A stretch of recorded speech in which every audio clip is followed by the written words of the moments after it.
ಸಿದ್ಧಿ ಆಗುತ್ತೆ ಸೂರ್ಯನಾರಾಯಣ ದೇವರ ಸೂರ್ಯನಾರಾಯಣ ಇವತ್ತು ಉತ್ತರಾಯಣ ಶುರುವಾಗಿದೆ.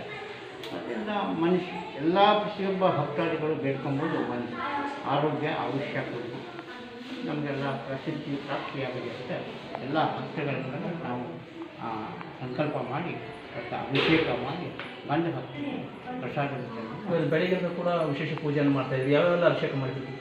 ಕ್ಷೀರಾಭಿಷೇಕ ಮಾಡಿದ್ವಿ, ಪಂಚಾಮೃತ ಅಭಿಷೇಕ ಮಾಡಿದ್ವಿ.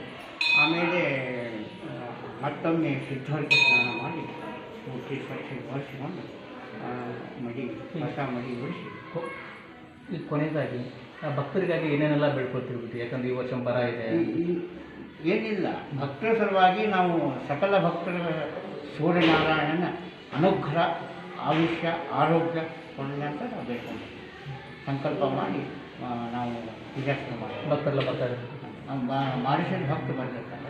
ಮತ್ತು ಆ ಸಕಲ ಭಕ್ತಾದಿಗಳು ಅಲ್ಲಿ ಸೋಮವಾರ ಅವಶ್ಯಕ ಇರ್ತಾರಲ್ಲ, ಅಲ್ಲಿ ಬಂದವರು ಇಲ್ಲೂ ಬಂದು ದರ್ಶನ ತಗೊಂಡು ಸಾಹಿತ್ಯ ಸಾಹಿತ್ಯ ಸರಸ್ವತಿಗೂ ಹೋಗ್ತಾರೆ.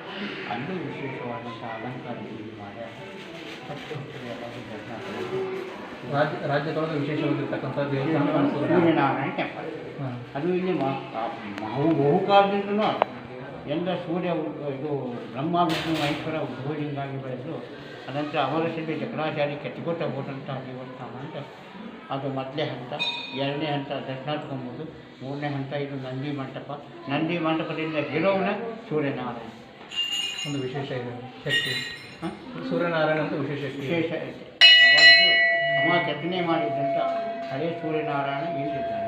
ಅವನು ಭಿನ್ನಾಗಿದ್ದಂಥ ಅವನು ತೆಗೆದು ಆ ಜಗತ್ತ ಹೊಸ ಮೂರ್ತಿಯನ್ನು ಸ್ಥಾಪನೆ ಮಾಡಿ ಅನೇಕ ಇವತ್ತು ವಿಶೇಷ ಪೂಜೆಗಳನ್ನು ಮಾಡಿ ದರ್ಶನ ಹೋಗ್ತಾರೆ.